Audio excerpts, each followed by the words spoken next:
Uhlelo lwami ke kuyiprogram yona emfishanyana. Imfishane ngiyacabanga uzokwazi usisheshe siqede. Before ngibize ozosivulela ngomthandazo. Kunomhlabeleli nje okhona enhlizweni yami.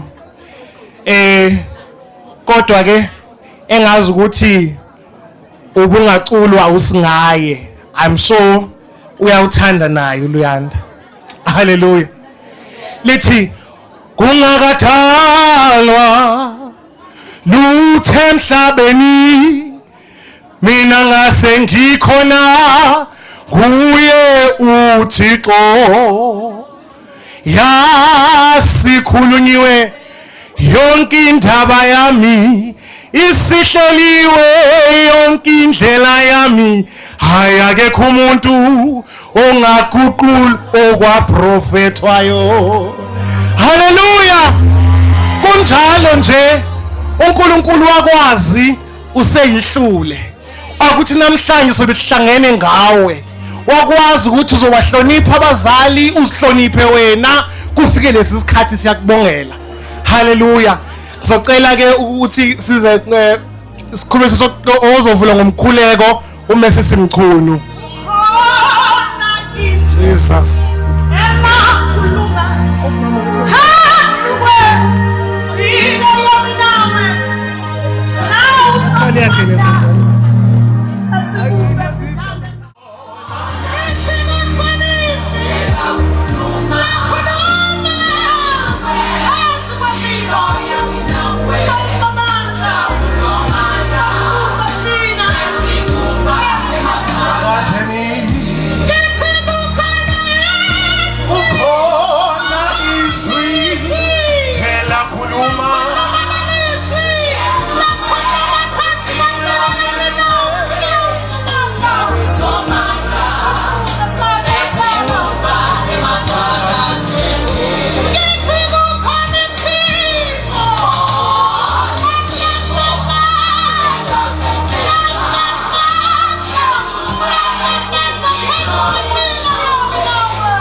Amen.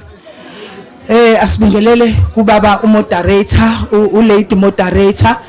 Sikhothame ekhaya kamaJozi kababa Ndabezitha, umama Ndabezitha bese siyabingelela kusingaye. Sibingelela bonke abazalwane abakhona etendeni egameni kaJesu. Amen. Okwami kuncaneke ngiyakukhulu ukuthobeka ngiyacela nje sisukumeni bese sivula lo second session ngomkhuleko egameni kaJesu. Amen. Masimbonke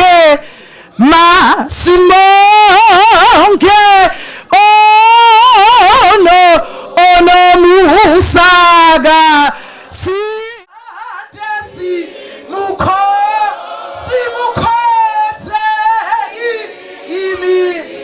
imihlanke.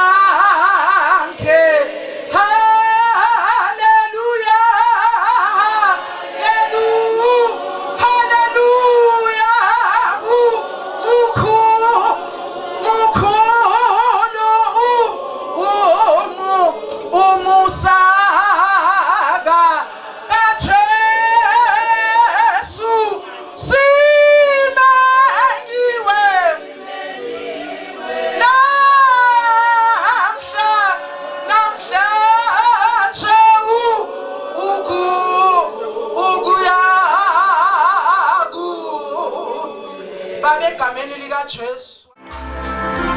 Awilula kakhulu ke le. Ilula kakhulu nje ngizofundisa hamba kanje ithi dalelwe mina yofika nomila ngashona. Amen. Sicela ngiphethe njengamanje kukhona umuntu osohlelweni azobe sondela nongekho eduzane kodwa iprogram ikhona ematafuleni yethu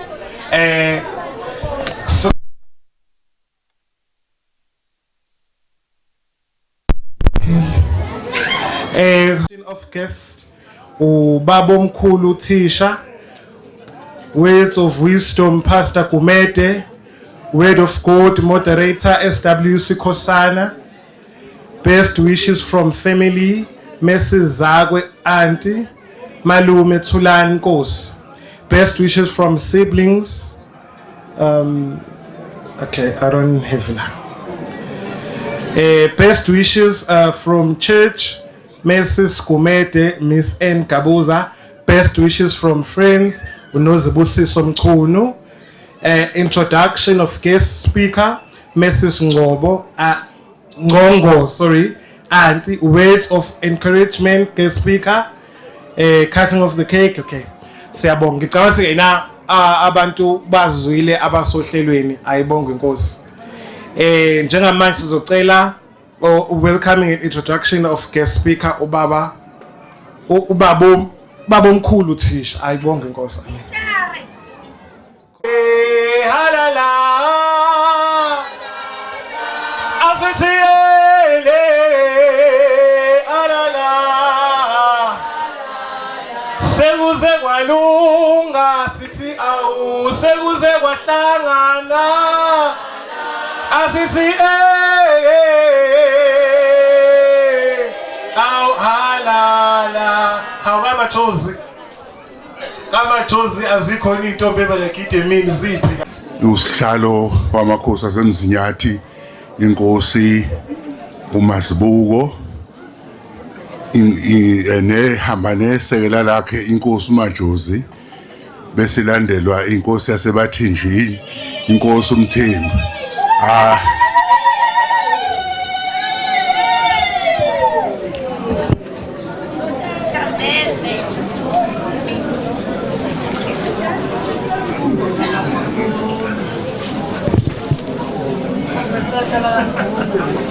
siyabonga kakhulu hayi cha seningakhululeka namba sebethemile phansi siyabonga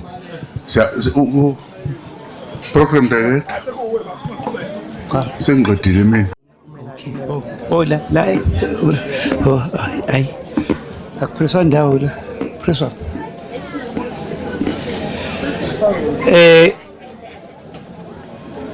wena kalidaba wena kamaphiliphili inkosi yamaqama amakhosi onke asivakashele sibonga kakhulu ukuba nisifudumeze phakathi kwaleli khaya lasemaqanyeni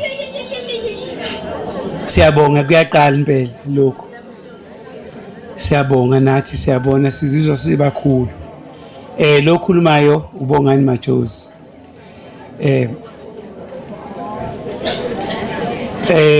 ngathini iyona umzukulu wokuqala kaNkosi uMkhathi kubo bonke abazukulu abakhona uyena umzukulu wokuqala sicela ukuthi ke sithule izivakashi zethu lana zibhale ohlelweni lwethu la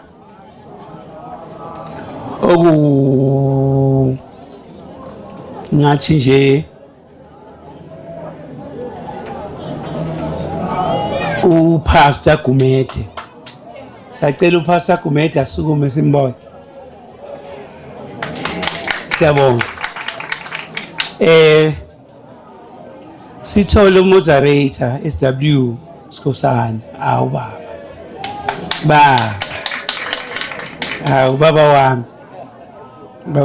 siyabonga kakhulu kumoderator wethu webandla le-Independent Presbyterian Church bese kuthi kuzoba khona ozodlulisa yini the best wishes from umndeni Mrs. Zakwe uAuntie Masheshi bese sithi sithole umalume uThulani Nkosi best is malume Thulani Nkosi best wishes from siblings best wishes from church uMama Gumede Miss N.G. Gabuza right Miss N.G. Gabuza best wishes from friends abangani Anele Dlamini noZibusiso Mchunu introduction of guest speaker Mrs. Ngongo u-auntie.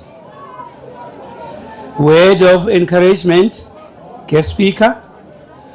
Bese kuba ukusiko kekhekhe. Speech by parents, abazali abakhulise indodakazi. Bese kuba impendulo evela kundodakazi. Bese kuba vote of thanks baba Mthethwa. Bese sivalelwa umama moderator Skhosana wa independent. Siyabonga kakhulu. Ndodakazi siyabonga kakhulu lokho senzele khona. Sibonge nasenkosini yamaqhamu. Kukhulu lokho ekwenzela indodakazi namhlanje. Ikwenzele usuku lwakho libe luhle kangaka. Sizwile ukuthi sekuze kwalunga. Kulungile, siyabonga kakhulu ndodakazi. Usuphumelele nje obulana nje sithi phambili. Akuye phambili ibusiso. Angazi noma bayalazi into iculo kodwa izibusiso bangangiculela abalaziyo. Izibusiso. Izibusiso, zibusiso, busiso, busiso, siso, zibusiso, sibusiso, zibusiso. Hayi abalazi. Asiyeke. Ngabe uyabona ngangibhithisa ikhwaya ngabe nje lezi ezala imumbe nje ngabe seziyalingena. Bangangishayela. Aningishayele lo culo. Izibusiso. Hayi abekho. Siyabonga kakhulu. Ngicela ukuthi ngidlulise ngingabambezeli kakhulu maqhamu. Siyabonga kakhulu ukuthi ziningi sibonga nasemndenini okaNkosi. Bonke nje abathe bazokwenza lolu sula namhlanje. Intombi ade igida siyayibonga. Abakhe singababonga. Nensizwa ade huba lapha ngazehla zenyuka. Siyayibonga. Omama kade bekikiza siyayibonga. Abantwana siyababonga. Nehlobo zonke siyazibonga ngokusenzela usuku lamaqhamu lube luhle kangaka. Sithi akuye phambili okuhle kusuke okubi kuzokuhle amen. Yebo ngimbonile akukho kuthe sangeka ngolungise yebo ngiyazi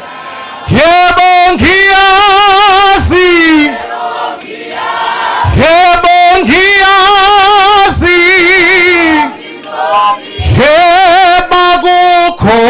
akukho nje angeka kulungise yebo ngiyazi ungithathe down ngingelutho wangibeka high wangenza umuntu qhubeka Nkosi ungiphumelelise haleluya. Sicela kudlulela phambili kwi words of wisdom by Pastor Gumede. Ayibonge Nkosi. Ngiyaqhaqhazela angazi uma ngisho kahle yini ekubekeleni kwami angazi ngibe phakathi kwabantu abakhulu kangaka. Sithene ubaba uNgcobo uNkulunkulu ayithatha into engelutho ayibeke phakathi kwamakhosi. Angilutho kodwa angibe ngithokoza namhlanje iqinisweni ngishaya ubalo ukuba phakathi kwamakhosi nomongameli webandla moderator noma moderator anginibingelele igama lenkosi uJesu. Kancane nje ukuze ngithola amandla ukuthi ngime endleleni ngikwazi uqina. Ngibona sengathi ngizokwazi ukungisiza mangithi thina sonke semenyiwe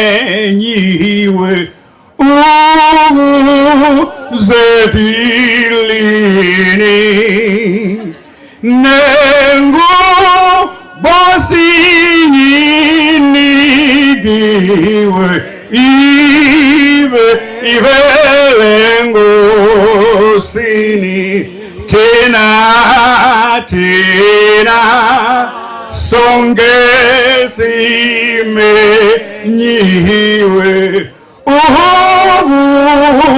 zedili nengubo bosinyinikiwe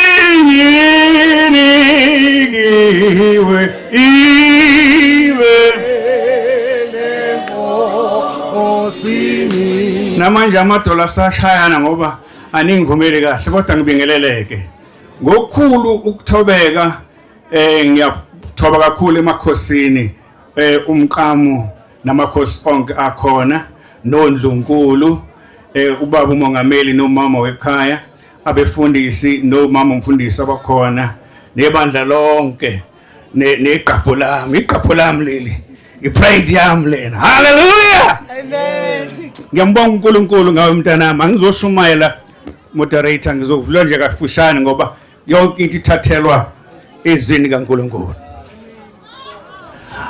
ubaba umongameli uyena uzokhuluma ngalizolivula mina ngifuna uba ngithi kini ngiyawasaba amandla ala kukhona ukuphila okumangalisayo la ngicela ukusho ukuthi umuntu omelene nale ncwadi umelene nokuphila othanda iselfone more than le ncwadi uthanda ukufa kodwa uthanda le ncwadi more than iselfone uthanda ukuphila ngivumele moderator ngisho ngithi isela liza umtshontsha impilo zabantu kodwa uJesu uzobe sibe nokuphila sibe nakho ukuchithima ngingene kwiqapho lami ngoba umongameli uzoshumayela ineqapho elikhulu ngale ngane ngifuna ukukutshena mntwana wami ukuthi baba umongameli le ngane ibambe ukusho le ngane ibambe ukusho kwabazali bayo yalandela bona nemfundiso yabo le ngane ibambe ukusho kwezwi kaNkulunkulu ngimaze emncane ku Sunday school wakhula ulala ekhona namhlanje ngokubamba ukusho kubantu abafanele babalalele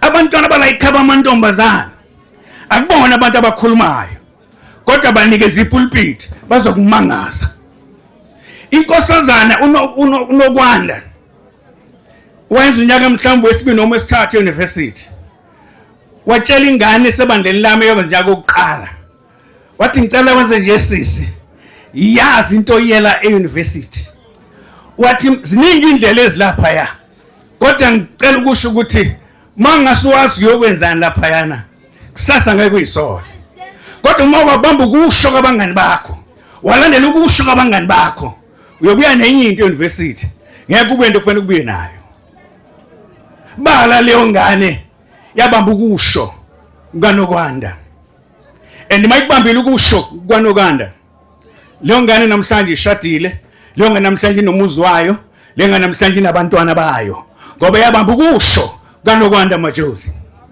ngifuna ukusho ukuthi Luyanda ubambe imento okuyona yona udade wenu angishumayeli ngifisa ukudlula nje kuleli izwe elilodwa ukuthi uNkulunkulu kumaKorinte 1 chapter 1 verse number 21 uNkulunkulu wabona kukuhle ukuba asindise abakholwayo ngobuwula bentshumayelo 1 Corinthians 1:18 izwe siphambano lingobuwula kwababhubhayo kodwa kubasindiswayo lingamandla ngoba liphethe ukuphila ungahlekisa ngevangeli ungalibona liyize ungayibona le ncwadi ingabalulekile uthi incwadi yabhalwa ngabelungu kwayale hayi mzalwane ulahlekile mafuna ukuphila yana ezwini likaNkulunkulu mawufuna ukufa hlala emfundisweni yezwe imphumela khona ngiyayisaba abantu abafinyelele la ifinyelele khona lengane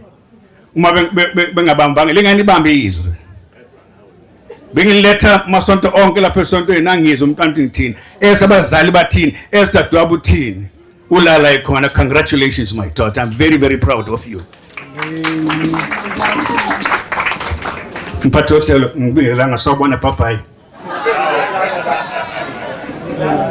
selahlekile so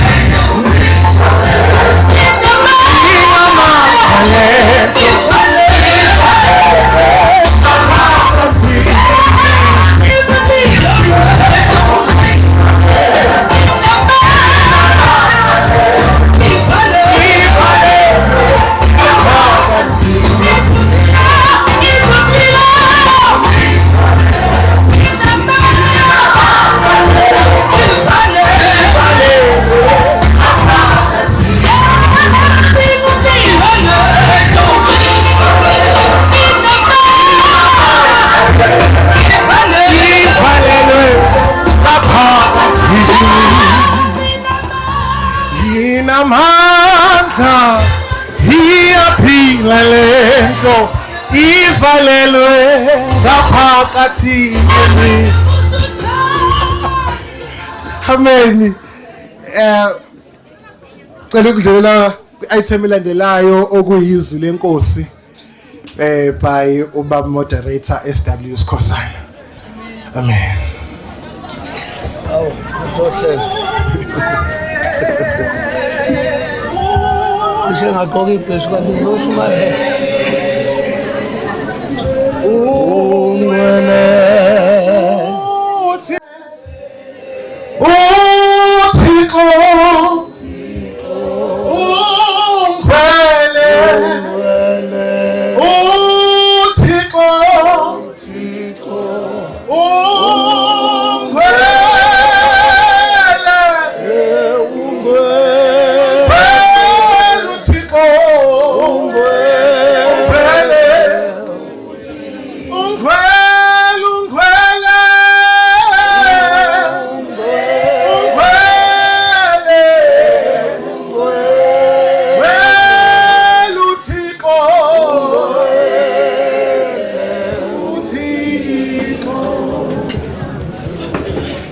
Angithathele lithuba ngikhuleke kwinkosi yesizwe samaqhamu, amakhosi onke asendlunkulu akhona, ngibingelele ku ndlunkulu bonke, uNdlunkulu wesizwe samaqhamu noNdlunkulu bonke abakhona, abantwana bonke basendlunkulu.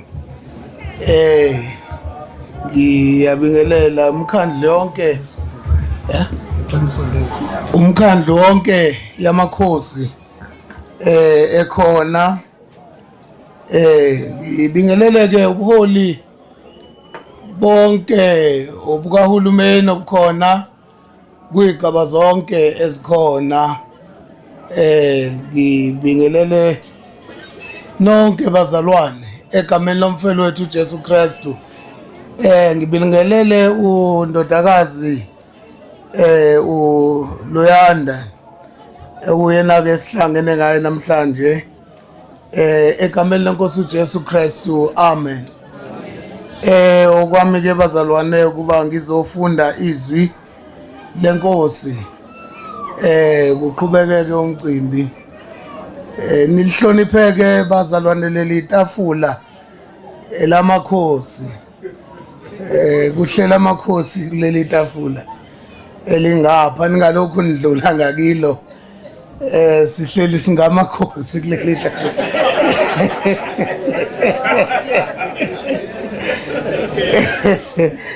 Singamakhosi, nami ngiyinkosi yesonto. Bayebesho njalo ogogo bethi inkosi yesonto. Sengisho ukuthi ke ningalithathi kancane. Siyambonga uNkulunkulu bazalwane ngokukholwa. Ukukholwa kwenza ukuba wenze kahle empilweni. Sibonga ukuhlanganiswa ngalolu hlobo. Sizobonga kuNkulunkulu ngondodakazi walapha ekhaya. Ukuthi uhambe naye kwaze kwamanje. Ngifisa ukufunda izwi lenkosi lapha amahubo. Ihubo lokuqala la silotshelo thina sonke ngokuthi ubusisiwe umuntu ongahambi ngezeluleko zababi, ongeme endleleni yezoni, ongahlali enkundleni yabakolodayo, kepha okuthokoza kwakhe kusemthethweni kaJehova, ozindla ngomthetho wakhe imini nobusuku. Unjengomuthi otshaliwe ngasemfuleni yamanzi, othela isithelo sawo ngesikhathi sawo, oqabunga lawo lingabuni, nakho konke akwenzayo uyakuba nenhlanhla kukho. Amen. Ngiyacela umphathi wohlela athandaze. Liphilile baba izwi lakho, uNkulunkulu wethu ongcwele, lidala khona ongekho kube khona. Nkosi yezulu uphake solibonga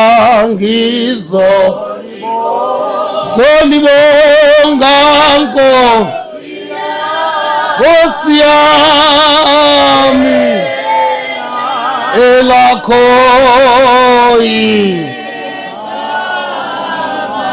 uyinkosi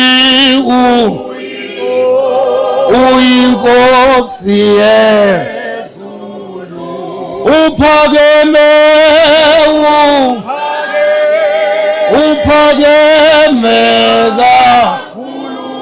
izolibonga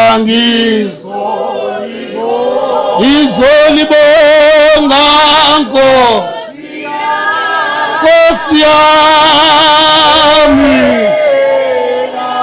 elakho izolibonga izolibonga Nkosi yami elakho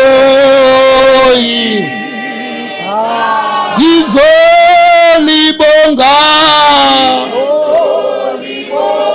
izolibonga Nkosi yami elakho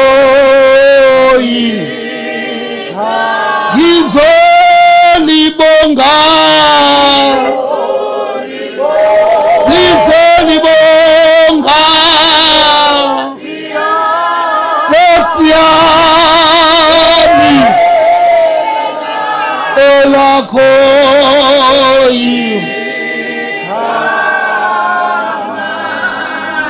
lama verse engiwafundile akhuluma ngempilo yomuntu ephakathi kwabantu elulekwa alibonga igama lenkosi ukuthi indlela zimbili empilweni yomuntu kukhona indlela yabalungileyo bese kuba khona indlela yababi haleluya manje into ebuhlungu ukuthi lezi indlela zombili azikhethi kuyenzeka ukuthi indlela yabalungileyo ibe seduze nawe kanti futhi kuyenzeka nendlela yababi ibe seduze nawe haleluya kuyenzeka indlela yababi ibe ku-bloodline yakho ozalweni haleluya kanti kuyenzeka futhi bekude nawe kuwukuthi isondele ngezeluleko uthi-ke umbhali waleli hubo ubusisi umuntu ongahambi ngezeluleko zababi uyazi ukuthi kuyenzeka izeluleko zihlukanise phakathi ingane ezashiyelana ibele ngoba nje elulekiwe omunye azangamthanda umfowabo azangayithanda ingane yakwabo ngenxa yezeluleko haleluya amandla okwelulekwa omunye-ke empilweni uyelulekwa afundiswe atshelwe ngezinto ezingezinhle empilweni uthi umtshela umfundisa umzali eyikhulisa kahle ingane yakhe ayitshela ukuthi ungakwenzi lokhu bese kuqala abanye abantu bangaphandle bazongena bazofundiswa okunye bazolulekwa ngokunye haleluya betha udlala ngawo uma wakho uyazi ukuthi uma unganje nje angeke uze uenjoy impilo ufuna nje ukugcina lokhu uhlala uyingane usukhulile wena haleluya bese ke ingane kwesinsikhathi izingene ezintweni engafanele ukuba ingene kuzona ngiyakubongela Luyanda ukuthi ube nabazali abakufundise ngezeluleko zokwenza kahle kodwa iseluleko esingaphezulu kwakho konke iseluleko sokukholwa iseluleko songayisusa impilo kumnikazi wayo iseluleko songayisusa impilo kumdali wayo kodwa njalo ukhule ubambe izeluleko ezilungileyo lithi izwi lenkosi ubusise umuntu ongahambi ngezeluleko zababi. Kuyenzeka ingane kade ikhula yenza kahle, kodwa uma ifica abanye abantu noma kusondela abanye abantu empilweni yayo ijike ingabe sakwenza okuhle. Ngiyakhumbula ensimini yase-Edeni ukuthi wathi u-Eva no-Adam nje akahlala naye wavuma nje ukulalela inyoka, walalela inyoka, waxoxa waphendulana nenyoka, waze wezwa yazi yamdida ngento akayizwe ngomyeni wakhe. Haleluya. Ngoba unike omubi ithuba lokukhuluma. Zikhona izinto engafanele uyithembe ngazo, khona ama-conversation angafanele nje uzusondele kiwo. Ungathembi ukukholwa, ungathembi ukuthandaza, kodwa uvele uthi hayi angiyilaleli-ke leyo. Mabethi onabo ngaleso sikhathi bahlela ukwenza okuthile, wena uyakwazi ukuhlolisisa ngoba siphiwe umoya ongcwele phakathi kwethu osenza sikwazi ukuhlolisisa okufanele nokungafanele. Haleluya. Lithi izwi lenkosi ongemi endleleni yezoni. Wabona kubalulekile ukubheka ukuthi hlobo luni lwabantu ohamba nabo. Ungazithembi wena kakhulu uthi hayi mina ngiyazazi ngiyakholwa, kodwa la ubonakala khona nabantu obonakala nabo abantu abangakwenza okuyintando kaNkulunkulu. Haleluya. Ube phakathi kwabantu abenza okuphikwa yizwi. Ungabi phakathi kwabantu abakhuluma ulimi olulodwa nawe, kodwa kufanele ufune abantu abazokhuluma ilanguage oyikhulumayo.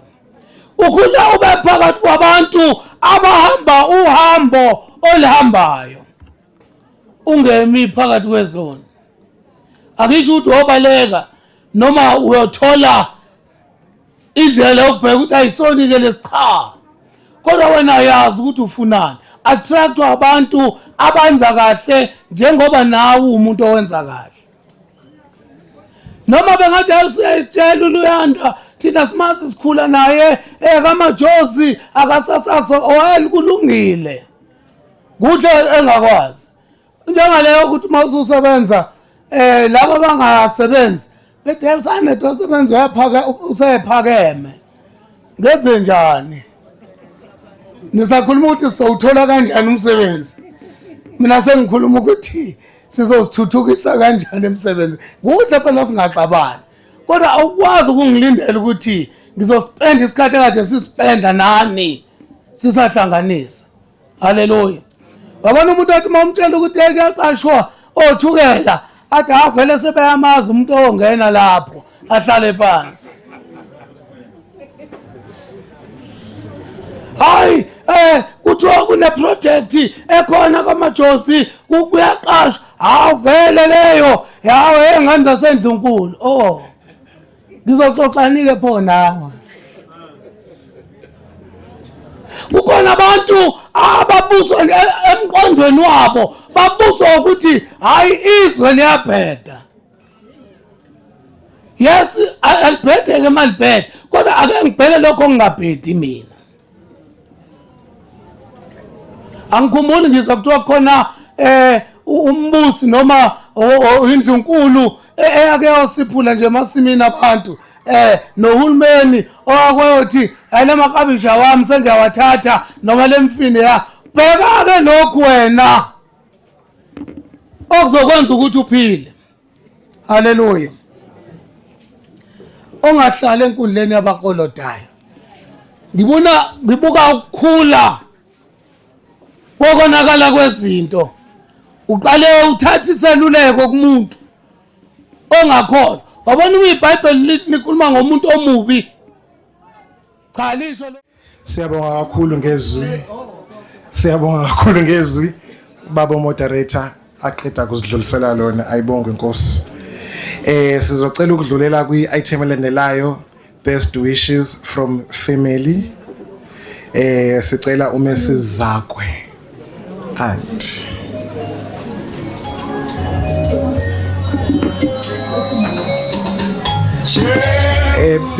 umesezi zakwe ahamba nomalume uThulani Nkosi.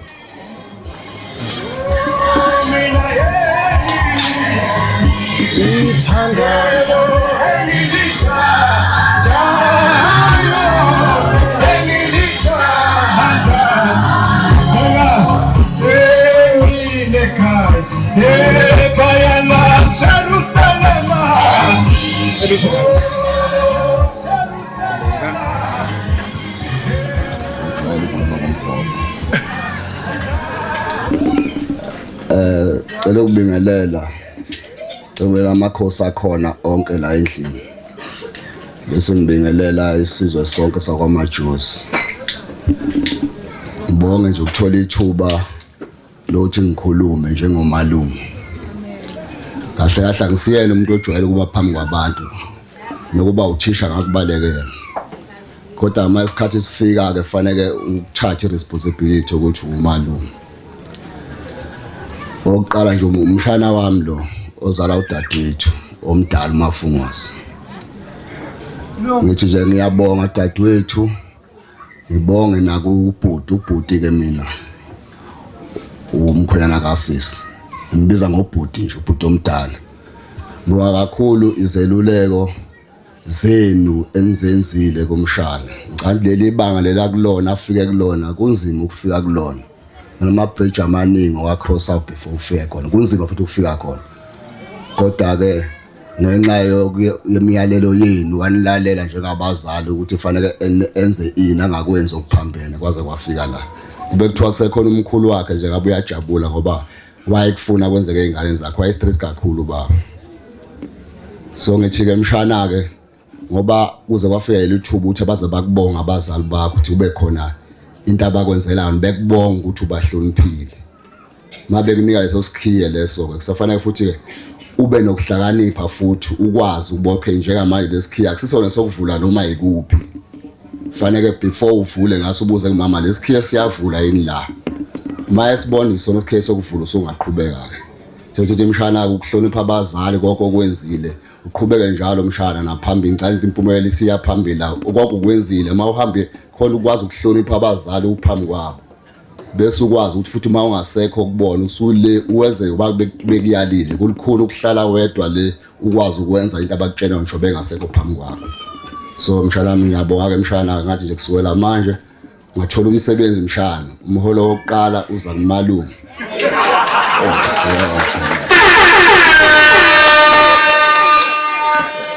Ungakhohlwa ke mshana lokho ngicathi nodade uyakuzwa nobhuti uyakuzwa. Oqala nje uza kumalume mawungenza kanjalo mshana ubusenze iphuthu ngoba usalalele mshana. Ngiyabonga.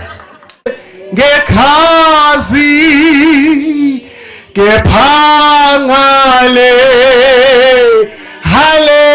haleluya lukhulu luthumo kephangalena ngalena lukhulu thumo lwakhe lukhulu thumo lwakhe wamnandi Jesu.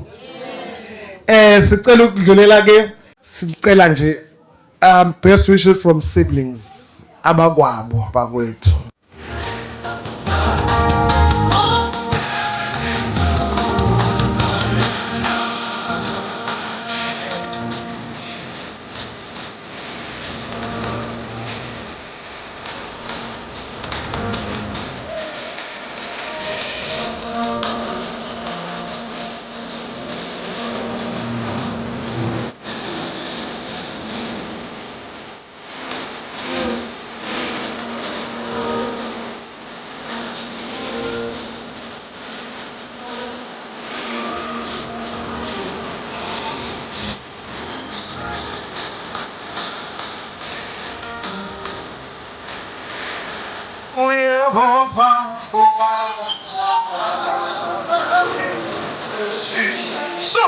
So, Muhammad nami Yola kumyama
Yamangala ungenzela konke nami yamangala nyamangala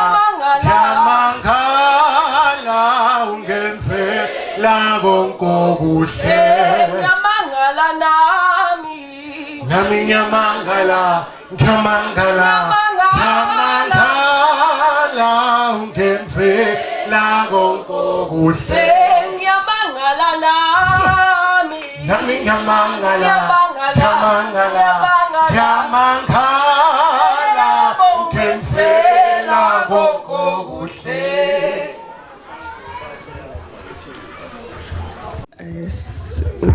Sicela ukubingelela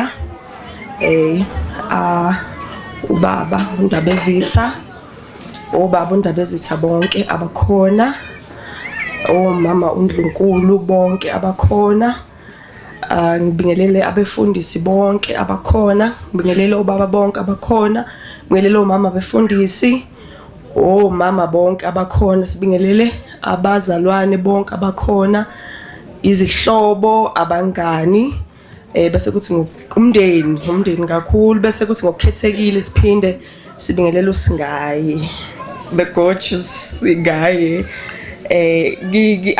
Angizimele mina ngedwa, ngimele nabafowethu lana ezama siblings kaLuyanda. Ngicabanga ukuthi akukuningi esizokusho, sizobonga. Siqala nje ukuthanda ukubonga baba uNkulunkulu for ukusilethela yena, for ukumgcina. Sibonga abazali ngemfundiso zabe ezinhle, sibonga ibandla, amabandla, ngeke ngithi amabandla sikhulele kuwona, ngokumfundisa uNkulunkulu, ngokumfundisa ukuziphatha ezintombazane esencane sakhula. Sibonge umndeni for being there and isupport yonke abamuphe yona kujeni yakhe ezefike manje. Sibonge abangani bakhe, sibonge kakhulu abantu akaphile nabo ijeni saqhubeka. Sibonge even ama colleagues akhe akhona naqhubeka nokuphila naye. Bese ngithi ke Luyanda, ngiyakubongela kakhulu for ukufika kulesigaba okusona, ngiyakubongela kakhulu for ukuziphatha kahle. Into nje eyodwa engizokutshela yona ukuthi ukuziphatha kahle akupheli, akugcini. Namhlanje asizile kuzosho ukuthi uziphathe kahle, sithi nje qhubeka uziphathe kahle, meaning uziphatha kahle ekhaya, meaning uziphatha kahle emgwaqeni, meaning uziphatha kahle emsebenzini. uNkulunkulu ekubusisile wayevusa ikhaya la komunye umuzi ufika uziphathe kahle nakhona, meaning ukuthi ngisho akuthiwa uyawela uyaphesheya uqhubeka uziphathe kahle. Sizothi nje qhubeka uziphathe kahle. We are so proud of you. Sikufisela uNkulunkulu akuvulela iminyango emikhulu ukunalesibona manje. Sikufisela impumelelo, sikufisela ama-opportunities amakhulu okudlula ngisho abazali. Sikufisela konke okuhle uNkulunkulu akubusise, isibusiso singayo. Kungapheli manje Nkosi yami, sikufisela nemali keningi ke Nkosi yami. Imali. Siyabonga kakhulu, siyabonga uNkulunkulu anibusise.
Jerusalem is home.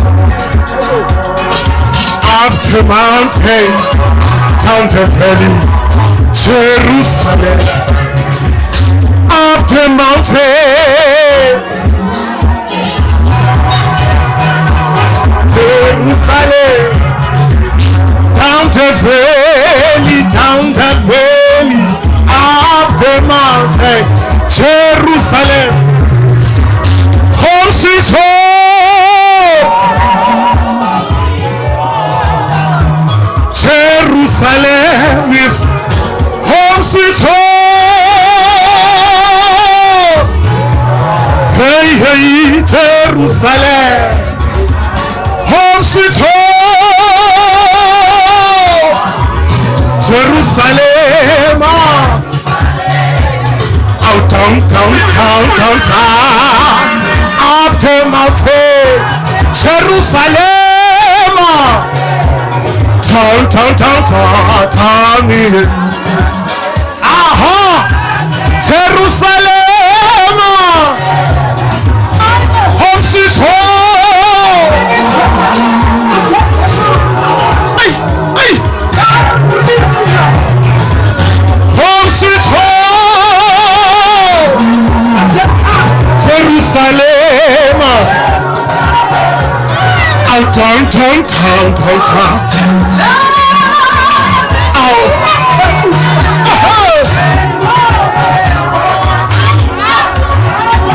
Hallelujah!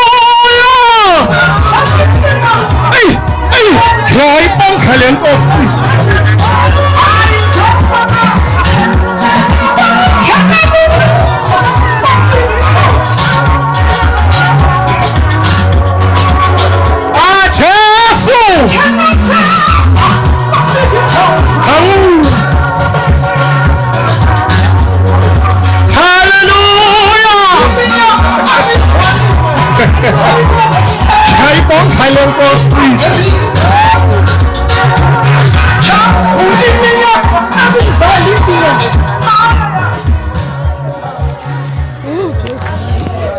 Hallelujah.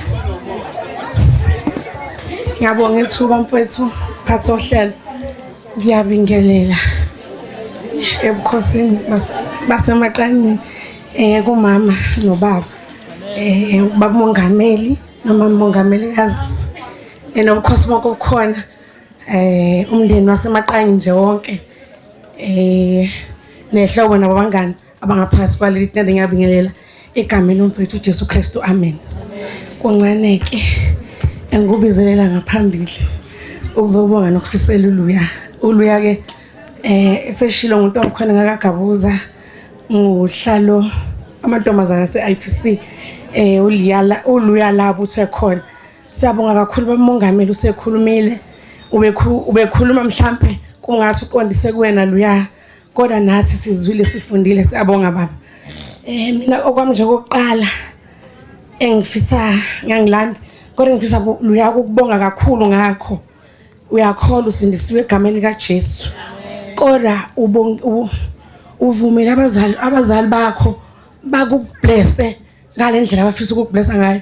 Ingakho namhlanje siyeke konke besifisa ukuthi mhlawumbe singakwenza sizobonga njengabantwana ekhaya lokho abazali abathi kwenze bebengakwenzela mhlawumbe 21st kodwa bakumulisile abakho ukhona manje nje kuyangithobisa enhlizweni yami ukuthi akukuncane abanye abazali abanye abantwana ngizothini bayadelela omunye bengathi mina ngiyakhola ngisindisiwe angeke ngikwenze so for lokho ngiyakubonga luya ngiyakubongela ke kakhulu ukuthi abazali bakwenzele lo mcimbi abakwenzele wona abakwenzelanga nje kusuka othandweni futhi babuke indlela oyiphathe ngayo awuncaneke ngisho njengokontombazana iminyaka osunayo ayikho lula ke uhambeni lwentombazana so nje kukhulu phela umbongo uNkulunkulu ngakho nomama benobaba bengakuthathi kancane akulula uhamba selihambile kuze kube manje alulula ngisho ngentombazane ngisho njalo nje ngiyakubongela kakhulu kodwa ngiyafisa lapha kunezwi nje lesakhola bokuqala uverse 10 nihambe ngokufanele okufanele inkosi nithokozise ngakho konke nithele ithwelo emsebenzini yonke elungileyo nikhula ekumazini uNkulunkulu esikufisela kona njengentombazana yase-IPC.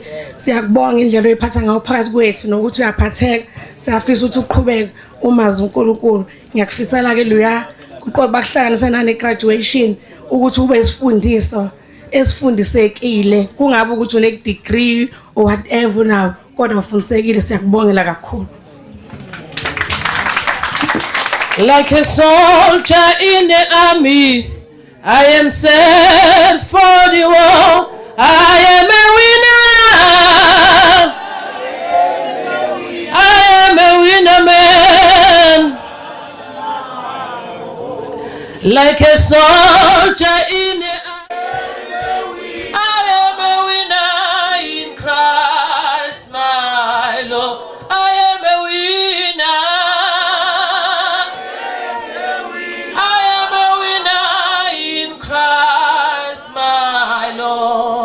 Hallelujah. Onkulunkulu bonke egameni lika Jesu abefundisi bonke namhlanje abamakhosi bahlezi namakhosi egameni lika Jesu omama befundisi egameni lika Jesu ngibingelele izihambeli zethu zonke ngibingelele umphakathi wonke ngibingelele osisi abaphelezela usingaye ngibingelele usingaye uqobo egameni lika Jesu. Hallelujah. Uthi lo mhlabelele like a soldier in the army, I am set for the war. Hallelujah. Isosha mangabe liya empini liya lisiphethe zonke izikhali zalo. Hallelujah. Akuthi makuthiwa nansi impi ebese livele liyavuka nje lithi gubhubhu bese liyahamba kodwa liqoqa zonke izikhali zalo bese liphikelele empini. Hallelujah. Impi elisuke liyobhekana nayo elisuke lingayazi ukuthi iyophela nini but kodwa konke azi ukuthi uzokudinga kuleyo mpi until the battle is over aqoqe egameni lika Jesu. Hallelujah. Ngizothi nje Luyanda siyabonga ukuthi ube yisosha ekuthiwe mangabe lithunywa empini wasuyithatha izikhali zakho waqhubeka waya phambili. Hallelujah. elithi izwi likababa uNkulunkulu hlalani kimi nami ngiyakuhlala kini. Haleluya.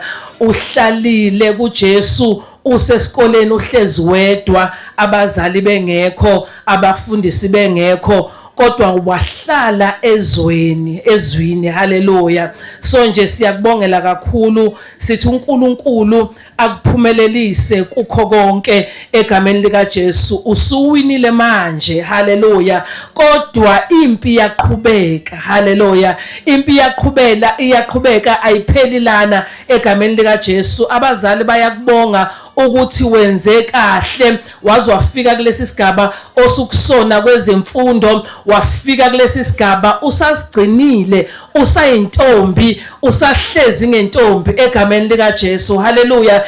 Impi iyaqhubeka. Haleluya. Ngizothi kuwe lezi zikhali zikamoya kumele ukuthi uzembathe zonke, ngoba usazohamba endleleni ubhekane nezimpi. Haleluya. Izikhali esilwa ngazo thina singamakholwa, izikhali zezwi likababa uNkulunkulu. Ungamiyeki uNkulunkulu noma kuthiwa ngabe usuyasebenza noma kuthiwa ngabe usukephi, kodwa isikhali sakho bambelela kuJesu, ngoba nguye ohambe nawe kwaze kwabalana. Haleluya. And usazoqhubeka futhi akuthwale, usazoqhubeka akuvulele yonke iminyango ekufanelekileyo elithi izwi lakhe wakwazi, usayihlule esibeletheni sikamama. Haleluya. Wabe siyakungcwelisa, wathi uyakwazi wena okudingayo egameni lika Jesu. Wathi unamaceba amahle ngiyakha impilo, uyazi ukuthi yini akubekele yona. Sithi nje qhubeka ntombazane, uhlale kuJesu, ngoba kuJesu kuyahlaleka, kuJesu kutholakala amandla. Uma ngabuza ukuthi uyaphelelwa amandla endleleni, uyezwini lakho, uye eBhayibhelini, uyofundisa, uyothandaza, uyomdumisa ubaba uNkulunkulu, ndene bese uyaqhubeka uyempini, uzoqhubeka kuthwale egameni lika Jesu. Ungabona ukuthi njengoba sekulana abazali sebenginikezile ukuthi ikhiyenazi banginikezile zona ukuthi hayi sengingayibonela, akakabi njalo. Haleluya. Futhi akusoze kwabanjalo. Haleluya. So nje qhubeka uhlale kuye, naye uyohlala kuye, abese yakuphumelelisa. Inkosi yomusini busisi.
kanye nabo bonke ondlunkulu nobaba umongameli kanye nabo bonke abafundisi. Kade ngireheza kanye nabo bonke ababalekile ngibakhohliwe, ngiyanibingelela egameni lika Jesu. Amen. And most importantly ngiyabingelela kusingaye umngani wami. Sahlangana esontweni, abazali bethu basi-introduce, and I think into eyenza ukuthi sibe close kakhulu ukuthi sabona ukuthi hayi sikhuliswa abazali ababodwa thina mos uma noma Mdlunkulu. Esize sithi masikhuluma njalo sithi hayibo ngempela noma hayibo iyo lento yasenza ukuthi sibe close, ngoba sikhuliswe phansi kwamagama athi kuvumelekile konke, kuyenziwa konke, kodwa kusizi konke. And ngiyabonga ukuthi ukhethe okusizayo, ukhethe ukuthanda isikole, ukuzenza proud, make your parents proud, and loving God. I think those are the four most important things. Nothing else matters. And when you are right there, ulapho, and I met abanye abangani bakho, and bonke abangani bakho bayamazi uNkulunkulu, and unjalo wena ngiyakwazi njalo uma uzofasta uyangirepotela uthi ngizofasta njalo uma uzofunda iBhayibheli uyangitshela ukuthi ngifuna ukufunda uMatthews these months. I think awukwazi ukuba nomngane ongakholwa and I saw that ngoba bonke abangani bakho oba introduceile nosisi wakho amahle uyazi ukuthi every time mekusiqala into siyakhuleka and we've been doing that since the whole process. One of your favorite verses, I can do all things through Christ who strengthens me. Ngithi ke on behalf of all your friends ngiyakufisela ukuthi ngoba I think usukulesi stage sempilo osuzokwenza khona ama tough decisions and angisho ukuthi uzophumelela ngoba nebusiness uyalithanda ufunzile uyalithanda ibusiness uhlezi ungitshela ukuthi nozidayisa ngeke ube rich ngesalary so ngithi mina ngicela wazi ukuthi you can do all things through Christ who strengthens you. Apply for those jobs that you think you don't qualify for yet. Apply for that 10-year experience thing uzothola ngoba wena uhamba noNkulunkulu uhamba nabazali abakhulekayo unabangani abakhulekayo uyamthemba uNkulunkulu siyabonga. Abefundisi omama mfundisi umndeni wakithi kwaMqama ukamaJozi mina wakaNgcongo so isekhaya undodakazi wami nguAunt kuLuyanda bese ngibingelela umndeni wakaNkosi. Siyabonga kakhulu ngibingelele abangani ihlobo engababingelelanga ngiyabathanda bangangishayi kodwa angibabingelela angizange ngize ngibabale hayi ngoba bengabalekile ilist inde kakhulu so nje ngibingelela wonke umuntu. So ngizokwethula isikhulumi sethu sanamhlanje esizogqugquzela esizosipha amazwi okuhlakani kodwa ke ngoba ngeke ngisalithola elinye ithuba Luyanda kaAunty congratulations and ngifisa ukusho ukuthi bengikuyi ceremony ensukwini uchancellor obekhuluma wathi you are graduating but you must know ukuthi there are no jobs out there and umphakathi uzokutshela ukuthi ufundeleni ngoba vele akuqashwa. But he said instead of ukufuna ama jobs you must create work. So ke I know ukuthi wena vele usuqalile ngoba ubusiness minded. So ke without ukwesta isikhathi ngizo introduce la a young lady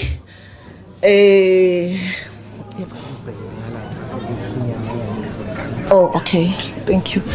Ngizo introduce a young lady la engahlangananga nayo isikhathi eside nje sibe ndawonye for maybe 5 minutes but I picked up something ukuthi ena ukufundile kodwa she's so humble so nje ngiyabonga kakhulu umuntu ofundile bese eyaphakama akanambethisiseki.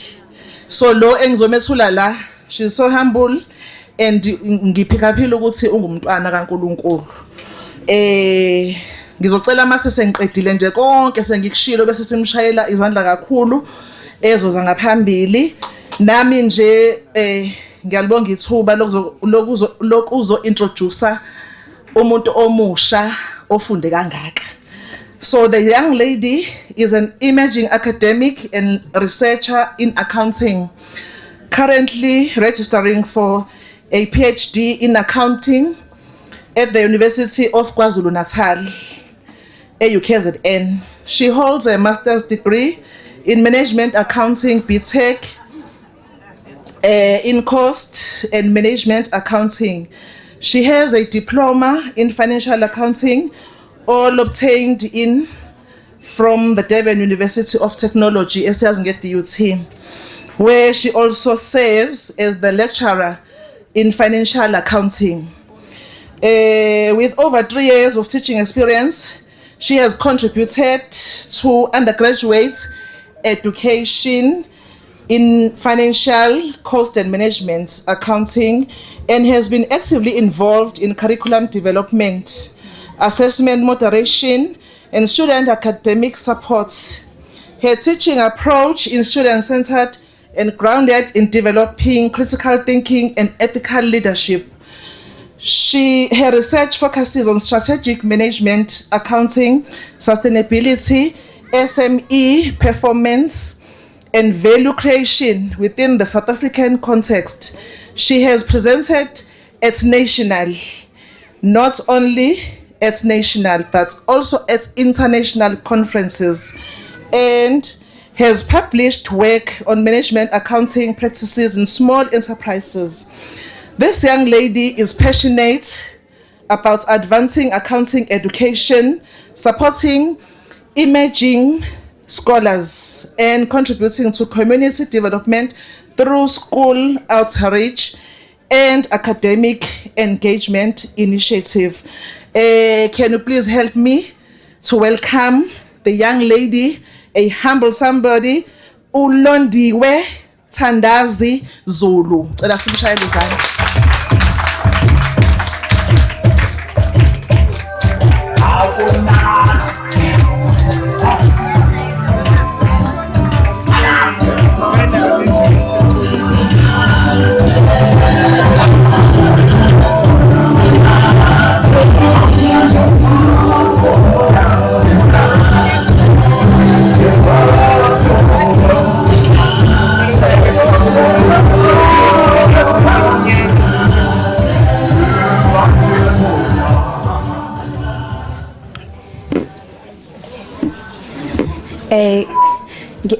Ngiyabonga ma.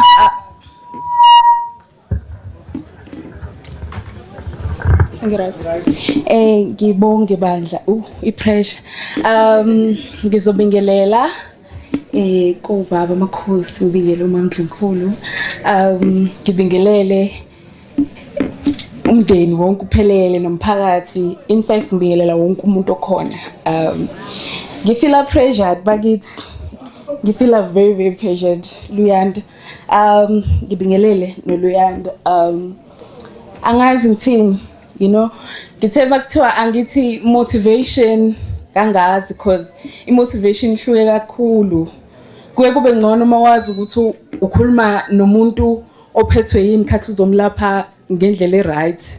Right, so ngiyazi ukuthi it's just a mixture yabantu abadala nabancane, so upressure nje it's a little bit higher. Okay, so ngizoqala ngoLuyanda. Okay, ngisindisiwe bandla. uLuyanda ngimaze last year 2025 bengihlala naye. Ziningi izinto ezizenzile mathiwa ngikhuluma ngaye kungasa. Khona izinto enginokuzisho kubantu ukuthi if ubona umuntu ela kakhona it contributed izinto azenzile. uLuyanda she prays uyathandaza uLuyanda, you know, wenza zonke izinto that baba uNkulunkulu ayifunayo. She fast, wenza yonke into. Ngiyakhumbula nje before ahambe kwakune challenge yayikhona, iHallelujah challenge. So into esasiyenza ngeHallelujah challenge iba about to cross over usukwini sidansela uNkulunkulu sikhuleka wawungathi siyahlanya. Izathu lokho kuba izinto ezihlukile. So leyo challenge kuba nje inyanga yonke and sasingamisisi ngishila ngelot, even if ngathiwa ayibhala ngakusasa wayethandaza. So ekwazini ukuthi sonke siqhamuka kubaba uNkulunkulu, if umuntu ezohlezi eqhamuka kubaba uNkulunkulu regardless kuye kube nzima naNkulunkulu ukuthi angambusisi lo muntu. So into engizama ukuyisho lana ukuthi sabantu bakaNkulunkulu sonke siqhamuka kuyena uNkulunkulu, and uNkulunkulu wonke umuntu umzale for ivele ethile la emhlabeni. Akekho umuntu ozoqeda ispace somunye umuntu. Wonke umuntu uNkulunkulu unejeni yakhe. Sinokuzwa abantu bethi lokhu ukuthi mhlawumbe uLuyanda uzothatha ukuthi ayikho leyo nto leyo. Wonke umuntu uneposition yakhe emhlabeni. So uLuyanda if ukuthi uthola umsebenzi somewhere nawe uNkulunkulu khona akuhlelele khona. If ukuthi passion yakho ukuthi uzowuthola nayo lo msebenzi, maybe mele uqale uNkulunkulu yobuza ukuthi kahle mina baba ithini indlela yami. So into engizama ukuyisho futhi kakhulu especially to us esisakhula nje intsha ukuthi impilo inama challenges. Ngihlezi ngisho ngithi kubalekile ukuthi kumnandi impilo mayisa right but mayisisinzima la khona ama challenges singakhuluma la khona ozokhala khona phatheke kabi. You need abantu abazoba seceleni kwakho abazo understand ivision osuku nayo. So mele ube ne vision mawumuntu uba ne vision kuyaguide ekuthenini ulalela bani njengoba beseshula baba awulaleli noma ubani.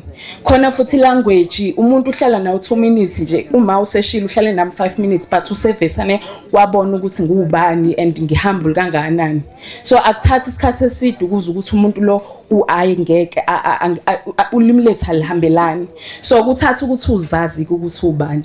So ukuzazi uqala ngokuthi ubuke ukuthi ufuna ukufana nobani. Emva kalokho bese yamstudisha umuntu ukuthi yini la yenzayo so that now uzofana ukuthi ube naye. So ama sacrifices siyawenza empilweni in terms of sacrifices of your time. Mhlawumbe uma usimele ngabe ubuka iTV njenganami ngi-research. So kwesinye isikhathi nje ngizwa abantu kuthiwa a clock it at some point I'm like angazi nokuthi what is clock it. Into engaziyo nje methodology it's part of the research. So it's my time at that time because yonke into inesikhathi sapha phansi komthunzi welanga. Kuzoba nesikhathi la khona okumele ufunde so that uzoba nalento ofuna ukuba nayo. And abazali abasikweleti lutho. Abazali basikweleti lutho and if kuukuthi umzali ukwenzile leverage ukuthi uphile kangcono it's fine but akakweleti. And even if ungathi uphuma kwi background engekho njalo it becomes your responsibility to just ukwakhe lokho for wena nengane zakho. And if ngathi uqalaza la siphuma khona because izinto esizona ilahlule khona meaning abazali bami impilo yangishaya ngendlela engishaya ngayo ngaphinde ngaba yilo so siyakhiwa ila esiphuma khona uLuyanda based on naye ipast yakhe abazali indlela bamkhundisa ngayo okwakhetha kuye kube kabili ke empilweni hlezi kushiwo khona okuhle khona okumbi.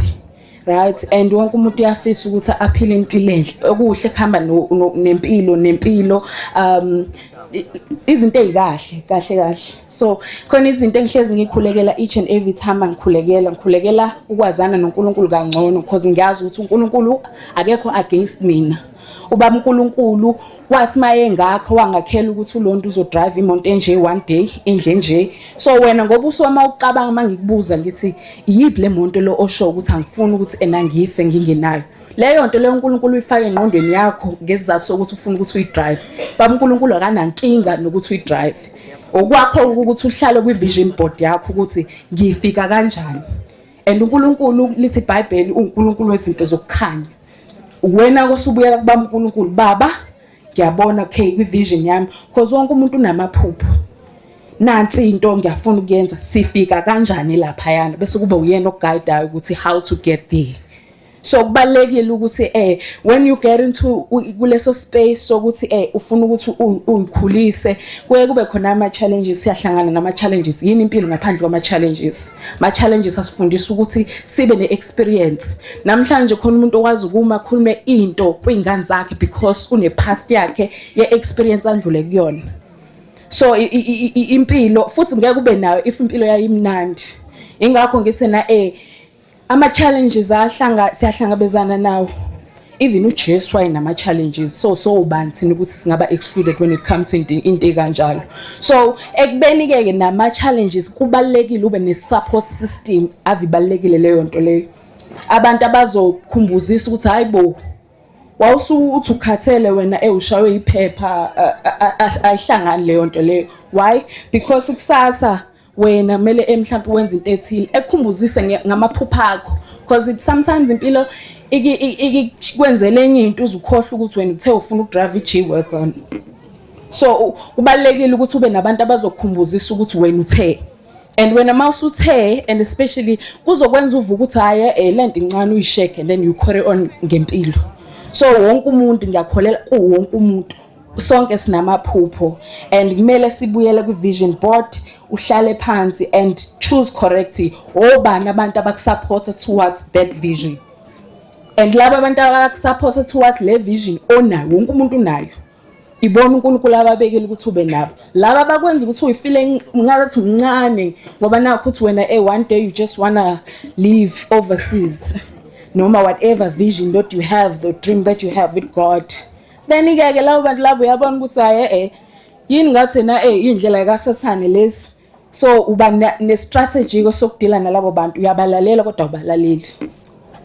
uyabalalela but awubalela wathatha ama-advices abo and futhi you avoid ukuba kwi-space salabo bantu because amazwi imbewu. Sometimes uyithola usucabanga ngezinto obuzenze emini noma abantu bebeyikhuluma emini. It's not about it's just because ubuhleli nalabo bantu kuleyo presence. So kubalekile ukuthi ezinye zezinto uyayishake off nje uma uphuma uyishiye lapho because azikuhlangane na. Why?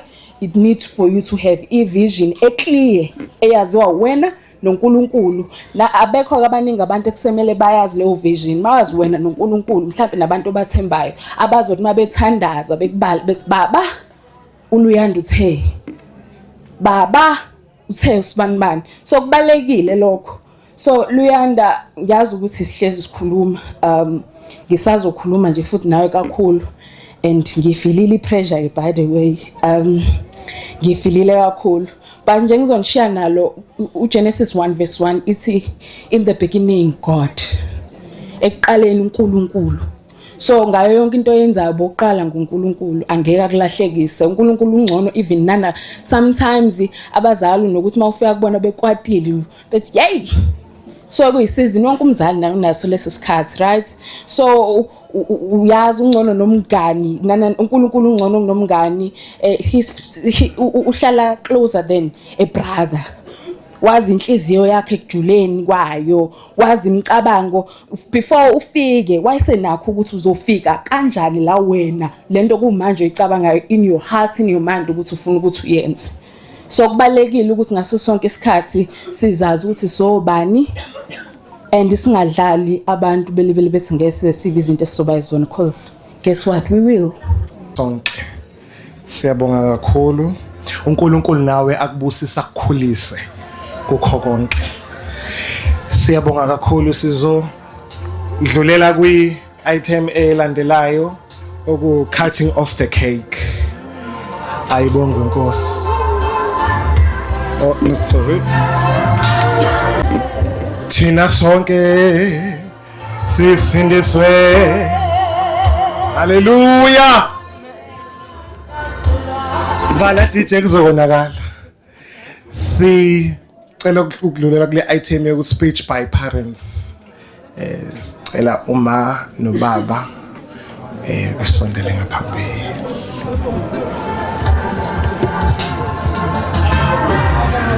Ukuze thina sonke sisindiswe.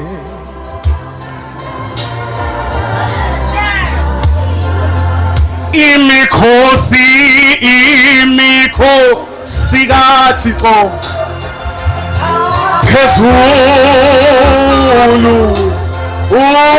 ukuze thina sonke sisindiswe.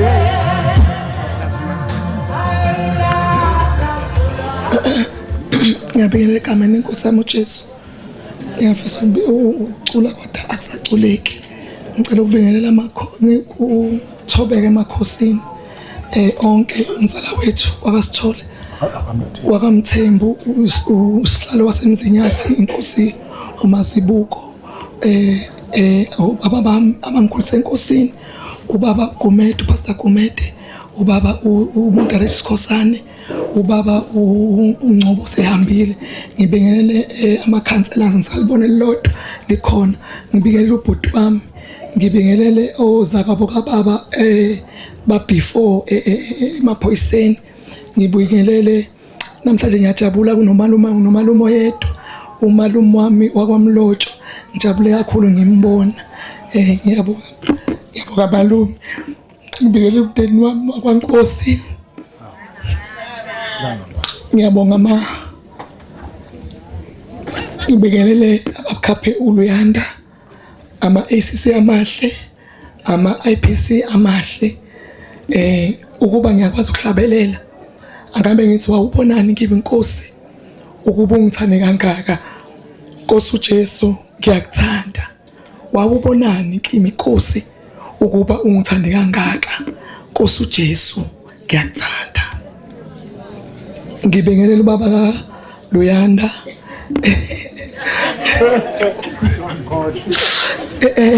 ngibingelela ubaba Machozi umyeni wami. Ngibingelela isibani samaqhamu Nkosi yami. Ngiyabingelela isibani samaqhamu. Ngibingelela uNdlunkulu kaMabaso, ngiyabonga ukuzongisupport. Ozakabo kaLuyanda sebehambile. Iboswela angazi ngithini, uNkulunkulu anibusise. Ningenzele usuku lwami lwaba luhle. Ngempela sikhethela umndeni siwuphiwa uNkulunkulu. Ngiyabonga uLuyanda, ngihlezi ngokusho ukuthi ijeni ayihambile ngempela usengidlulile. Ngiyabuka nje sinomyeni wami shane intandane zamabhande ethini. uLuyanda usezoqokela isithathu. Elika baba babile baba. Kodwa usho ukuthi uLuyanda usemdlulile ubaba wakhe usenamathathu yena. Ngibonga nje Luyanda ukuthi usihloniphile. Ade ngisho ngithi ukuba nje ngempela ngisiwu level 5 emaphoyiseni ngabe ngikuthengela imoto mntanami. Kodwa ngisazokuthengela. Amandla wekho ngiyacabanga ukuthi befanele izwe libone ukuthi uNkulunkulu uyayithatha into engelutho. Vela ngabe yenelile imali yemoto kulomcimbi. Kodwa ngibonga ukuthi izwe lazi ukuthi ngempela nentombazane semahlabathini uNkulunkulu wayenzela umusa namhlanje bizonhlukula. Kodwa kakhulu ngithanda nje ukuthi ubaba uNkulunkulu wangithanda ngisidisiwe nje ngayihlukanisela. Ngilokho engikubonga kakhulu Luyanda, ngiyabonga kakhulu mntanami. Uyazi ukuthi ngempela umuntu akakhethela umzali, mina ngiyathetha. Kodwa bavele bathi sikuthanda unjalo. Ngempela umuntu akayikhethela, uqhubeka uyiphathe kahle, uqhubeka ukhethe kahle. Mina kungedlule ezintweni eziningi kodwa ke uyazi sihlale sikuxoxa lokho.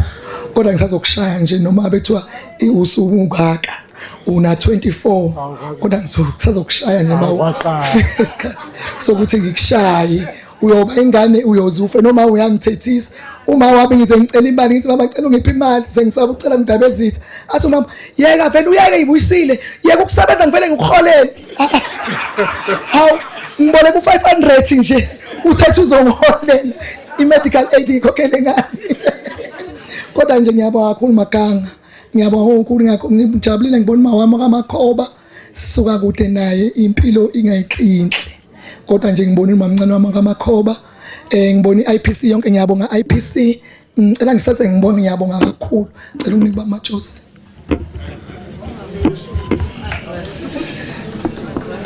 Qondisa hlelo wanamuhla ngicela insizwa noma obaba bame ngenyawo.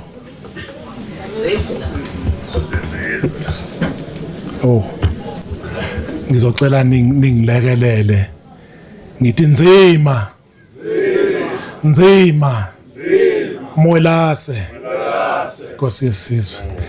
Ngicela niphinde futhi ningisize ngithi Mthembu Mvelase. Ngiyathokoza kakhulu. Maqhamu kuyomele nifundeke ukuthi emakhosini asibingeleli siyakhuleka abesilisa bese abesifazane bayathoba noma bekhothame. Ngiyamxolisela nje usibalo wami ngimzwile ubingelela amakhosi. Ngiyamxolisela. Khona ke noNdlunkulu wasemantungweni bengatshenanga mina sengizwa manje. Kula kwamakhelwane ke eCwaka. Angiyeke lapha ya manje kumnyama lapha ngazi kwenziwe kanjani kungakhanyiswa. Bengizoke ngithi le ntombi yakamlotshwa bengizothi ayisukume niyibone. Ekusukume. Angazi ningabonakala nima ingaphakama la ofika amasanglasi sizocebezela mayiphakama vele nayo iyakhanya. Awuphakame mamlosha. Enimshayeleni izandla leyamanga. Mlotshwa Maganga. Cha le ntombi iyo le yenza ukuthi ngiphume ebafaneni ngene emadodeni. Iyo le yayisenqamondweni kiyodwa kwatholakala le ntombi. Ngiyabonga ke kwaba kwaMlotshwa nabakwankosi omphazimo la umphazima kalanga umphazima kangakanani ngoba sentendeni esandleni ondla ngamandla awu madoda ngendlela abahlengayo abalami bami ukuthi angibuyele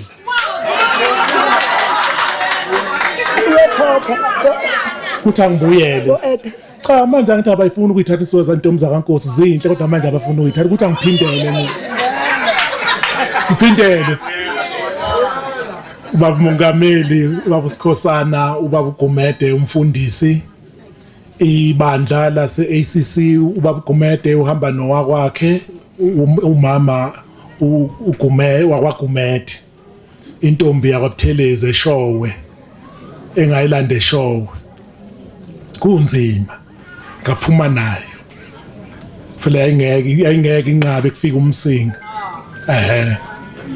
indaba yangelinye ilanga ngiyonixoxela isikhathi sikhona selihambile iwash ubaba uNdunu selokho engijeqeza nje iwash lesizwe selishayile ibandla lase independent eliholwa ubaba uSikhosana ubaba uSikhosana nomama wakwakhe umama wakhe namhlanje benomama ade behamba nabo wakwaMchunu nomunye wakwaSikhosana beba amatshitshi nje namhlanje ubungathi amatshitshi nje ubaba uSikhosana uthi usecabanga uqala phansi ashele ngithi mina shele ubanjwe yini bese khokha kimi phela ngithi intombi yasisenza amaqanga abefundisi bonke abakhona ubaba ke umfundisi uKennedy wakwaNgcobo usephuthumile kusecelile abathembu laba kade kuthiwa amabhafalo babizwa ngumzinyathi angichaza indaba yabo umndeni wenkosi ebathenjini lapha ngaphesheya kothukela ila kuzalwa khona intombi yakhe lomuzi intombi yabathembu inkosi Mayila ikhululekile nje kukwabo nje Mayila ukuze ngikwazi ukuhlala esihlalweni sobukhosi bamaqhamu yingoba kwangena intombi ephuma ebukhosini babathembu bathenjini amanqampunqampu eziphelele nizoyithola amaseligamenge umndeni wamaqhamu wonke okhona ngalapha ngaphakathi endlini izindlu zonke zasendlunkulu ezikhona ngeke ngisayibiza ngokuhlukana kwazo embuthweni kukhona ubaba uMbeje umele umbutho wase South Africa ubaba uMbeje lapha ke kwaMajozi kulomuzi sibaru wami njalo ngikubale konkosi ungathi angishwa angubalana bese kuba oza kwethu ke ngangisesembuthweni nange ulokhozane ubaba uSithole indoda enamahloni kodwa isiuKennedy manje kodwa namanje safaka ikhanda phansi yafika ingakwazi ukudrive le yansizwa yafundiswa yimi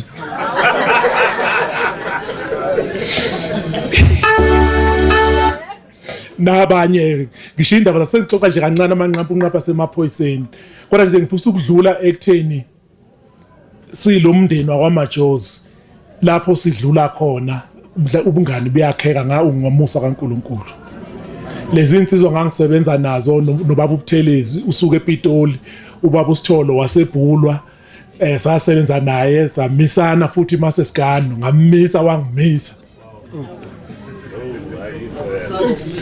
samisa usazophinda ngimise futhi mase kudlala intombi yakwaNkosi kodwa cha ngizolanda kwenye indawo ngiyophinda lapha ya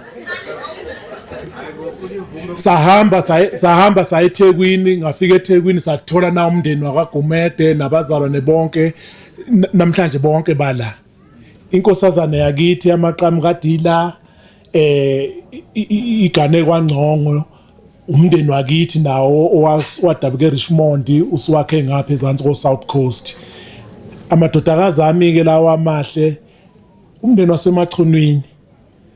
wasemachunwini umama wakho nivula ngomthandazo indodakazi yakho ikhulumela abangani ubaba wakho uhlezi lapha ehleleni ngathi unamahloni na ucashile kodwa ngijabule kakhulu ngobaba umama nondodakazi sinabo independent ubaba ke ngiyangikhala mangamboni namhlanje ngijabula inhliziyo yami ithe kha ngibona ubaba Macingwane insizwa ake ethobekile kodwa uthisha omkhulu kodwa nje akanamsindo indodakazi yami ngathi ikhuluma la ikhulume kahle ayisaqhuma isilungu ngasho kade umadoda nansonto na ICA yami madoda yashaya awundodakazi ayikhulume kahle ngizwile bazwile nontanga yeni nonke abantwana laba baseduzane nani khona ke nentombi zesizwe ngokuhlukana kweyigodi ebezikhona izobagidi sezinye isekhona ezinye isehambile nomama nomehlo bakhona bese kuba khona umndeni engathi mangifika eThekwini ngahlala nawo wakwaMgobhozi mama Kenneth uMgobhozi awuphakame bakubone mama ngabona usigaxa amabhande lo uphethe ipolice station yonke lo yamama nimbona nje ngafika la kuwo lo wamndeni eThekwini sahlalisana kahle njengoba nibabona bela abasekhaya omama wavezi bakhona nangu malume usasuka la emsinga wayokwakha le koMalasbhoko ngathi bangimsendela ikhadi wathi ngiyabonga mshana sobe sikhona washo nje kwalula kanjani so ngisho ukuthi khona nabasekhaya omama kwavezi khona nabalapha ke egcekeni ekhaya izingane zakwethu ayikodwa angisayona intandane mina ukhona maNkosi ngeke ngisho kwahamba umavezi wami baba sizinto cha mina ngiseyiyona mhlambe bengasha abanye bayizintandane mina ngiseyiyona ukhona ongigonayo manje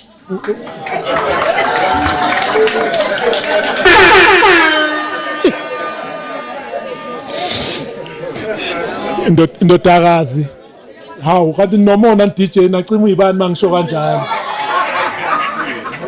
engathi ulokhuzana uDJ benomphathi ohlela ngathi bebengakathathi abashadene manje mangithi mina ukhona umama wasekhaya bavele bacima izibani cha nondodakazi kuLuyanda esingayi namhlanje kahle njengoba nginibingelela nonke bazalwane egameni lenkosi yethu uJesu nginibingelela nje ngedlula awuzinsizwa lezi insizwa lezi umthethe TV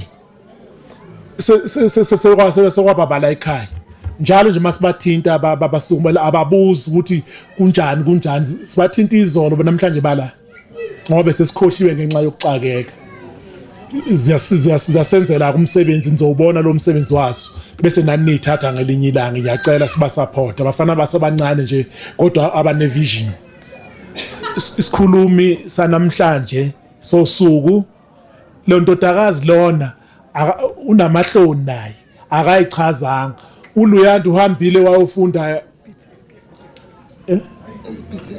cha ngithi ngifunda isikole eDUT angithi wafike wahlala eflatini lalosisi njengoba namhlanje la i-guest speaker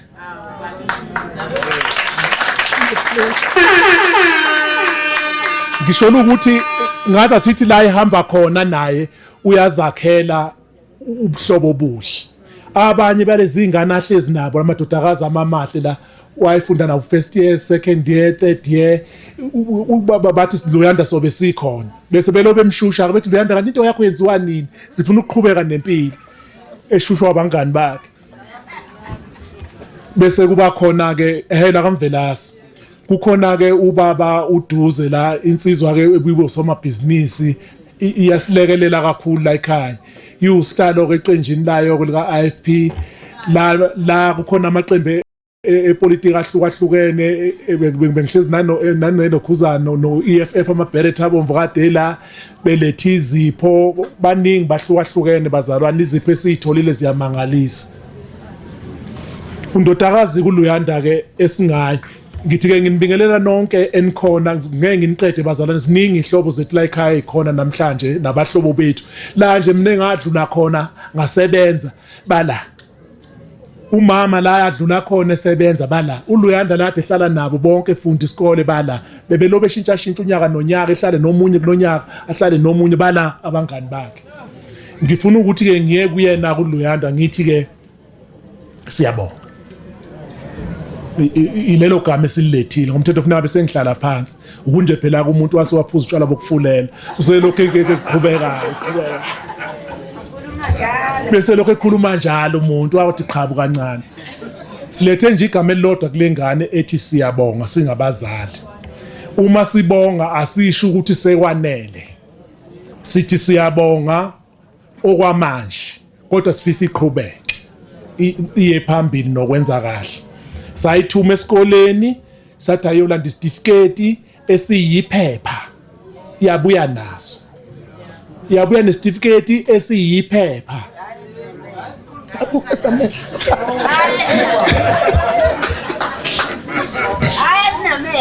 Hayi sinamehlo nanku nangogesho uthi hayi sinamehlo. Sibonga sizobonga lokho ke ingakho sithe asenze izwe libuka ukuze futhi nezwe lazi ukuthi mayese ibhedela uyobuya ethandela ukubheda thina simtshelile samnikeza indlela ngokusizwa uNkulunkulu nangokusizwa ilezi inceke uzimelusile kwekamoya bamelusile eThekwini obaba uGumede nomndeni nesonto ACC welusiwe eIPC eluswa ubaba uMongameli.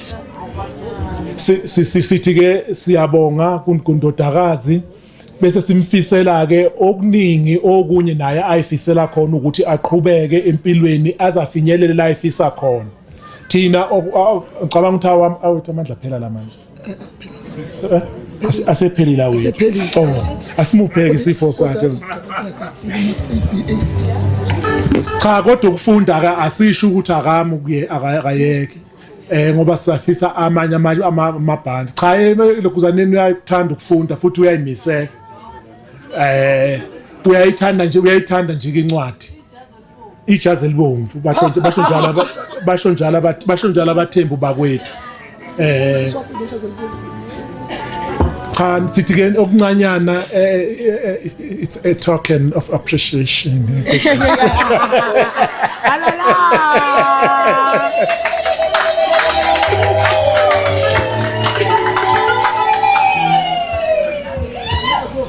Sibonga isizwe samaqhamu sonke izizwe zamakhosi zonke ehlangene lapha zasihlonipha ngoba nje kade ngilinganisa nje ngomndeni wethu esikukhonze kakhulu noma esikuthanda kakhulu asemachunini suwezweni samachunu khona abathembu lana nje kade ngishilo khona abakwamabaso lana khona abakangubane kukhona abaziphelele zonke nje izizwe zamakhosi emsinga bese kuba amakhosi ahloniphekile ngifisa ukubonga kuona kakhulu ukuthi mangiyemsebenzini ngisebenza nawo bebelobe ngibuza nje ukuthi phela amakhosi ukuthi usebenza nawo cha amakhosi ngilethile ufakazi bokuthi nikhona ngempela ngoba mangisuka ekhaya ngithi ngiyemhlanganweni ngiyohlangana namakhosi kuthiwa people nanka afikile inkosi yakahlatshwa ngicela ukuyixoxisela iphuthumile ke ngenxa yezimo zokusebenza kwethu nathi okuhlezi kusigijimisa isiphuthumile ke yacela uxolo bazalwane ke ngifisa ukuthi ke sinibonge nonke ngamunye ubukhona benu kube beningekho ngabe lo mcimbi awukho ngabe futhi lo mcimbi awubanga yilokhu oyikona siyafisa ke nabanye babonela uLuyanda wathi masenze lidade wabo wathi ngizolandela enyathelweni ngempela wayicommit walandela kudade wabo uNokwanda so ke namhlanje ke ingakho kungayi nabanye siyafisa babonele ukuze bathole izinto ezinhle kubazali babo uma senihamba nonke kodwa useze uzobonga nami nje ngiyafisa ngoba ngisalithola ithuba ukuthi ngisho ngithi uNkulunkulu angathi nganibusisa ipresence yakho ipresent kuthini uma usuphethe ipresent ke kusho ukuthi sekuyibonus kuthini simbonga kakhulu uNkulunkulu ngani bazalwane inkosi inibusise.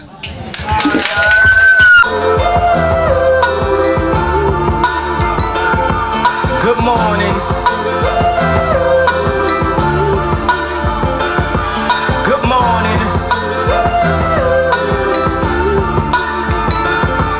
Good morning.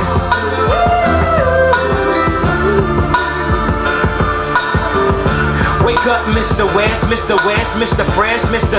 By himself, he's so impressed. I mean, damn, did you even see the test? You got D's, motherfucker D's. Rosie Perez, and yeah, it's barely passed. Ain't he in every class? Looking at every ad, cheated on every test. I guess this is my dissertation. Homie, this shit is basic. Welcome to graduation. Good morning. Good morning. Good morning. Good morning. Good morning. On this day we become dub. Sesocela ke reply by Celebrant okuyena ke uLuyanda Singaye. Amen. Abazali sebezi manje. Parents, Mr. Beko.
nawe sikukatile imini nobusuku hamba ke Gideon hamba ungesabi uchilo ezwi lakhe wathi soza siyekele soza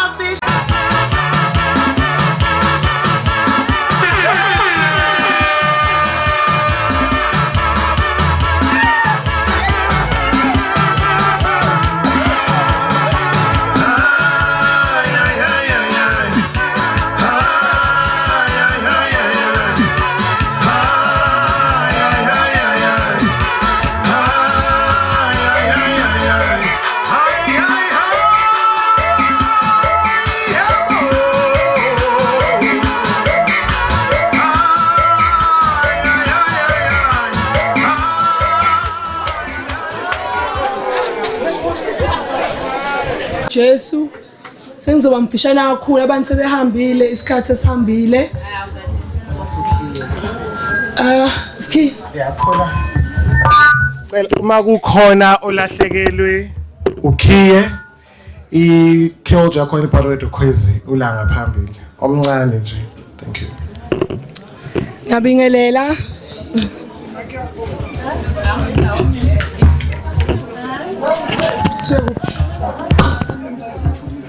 Ngiyabingelela ngithanda ubingelelo baba Ndabezitha umama Dlunkulu umndeni waNkosi ondla ngamandla Mawandle umndeni wakamajozi omqamu Lukhosi baphiliphili bazemabele made kunesingana phesheya komfula Ngicela ubingelela impela esizame ezinhle Socket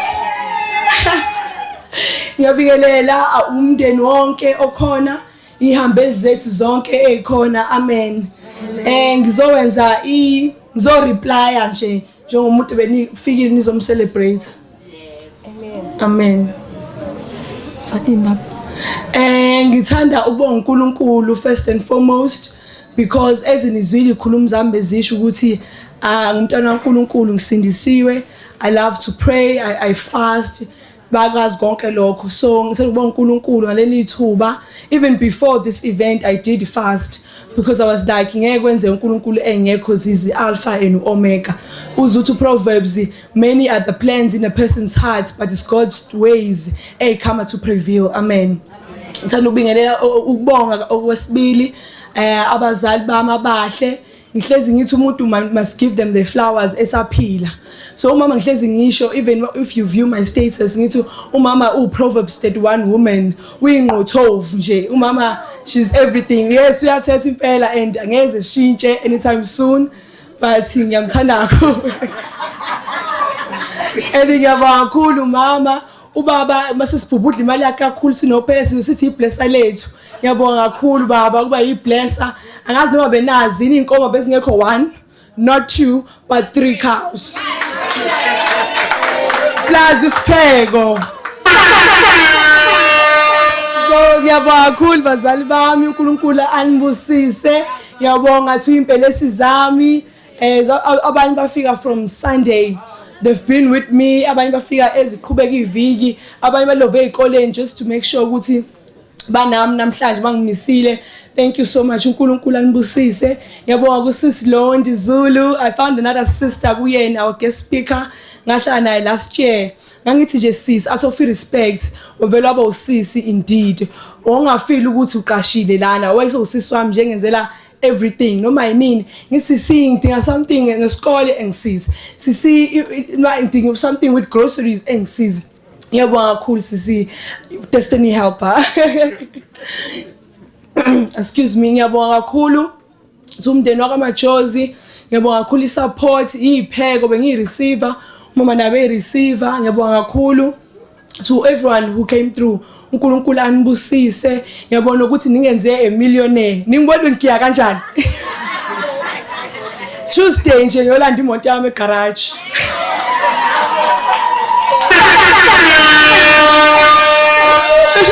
Ngiyabonga ugogo. Thank you gogo. Ngiyabonga kakhulu gogo. Esolanda umkhonto on Sunday. And ugogo phela she went out for me. Gogo ngiyabonga kakhulu so kuyena yedwa grandparent esele.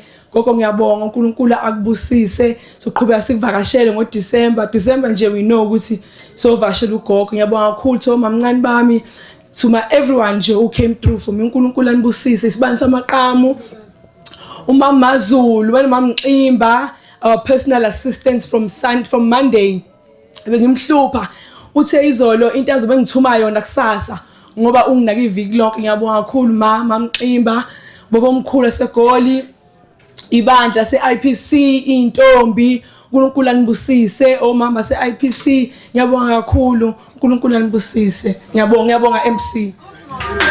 Nje ngiphinde ngikhuleke ngenkosini yakithi ngeke ngingakhuleki yakhuleka enkosini yakithi bese ke ngiphinde awusingayi bese bengasakuboni ndodakazi yami. Ngiyakubingelela nawe ngosuku lakho okhulu. Siyabonga mntanami siyabonga. Cha okwami nje ukuthi angazi ngizoqala phi ngendlela abantu abayiphathe ngayo la ekhaya nangendlela nje ukuqala ngomsombuluko kuthiwa kuyaqala kushisa utshwala wafika omama izinkuni izinduna zilethe izinkuni. Ayi omkanduna akade beyinikela umesisidladla besuka koMozane besiba nala usuku nosuku baningi nje nomehlo bebeba khona ukuthi bazogada lokhuzaneni umsebenzi ukuthi kwandaba ezithi uhamba kanjani. Cha nami ke bese nginamaviki amabili njengoba seningibona sengibashile nje cha hayi amaviki semabili ngihleli la ekhaya ngoba ngifuna ukwenza sure ukuthi undodakazi izinto zakhe zonke ehamba kahle. Asibonge nje kakhulu kubo bonke abantu abafaka isandla from nasey'nsizweni nalaba ade besika utshani nami bengize ngithatha ihala ngale la ekhaya into engayijwayela ngishegula angenzi lutho ngiqasha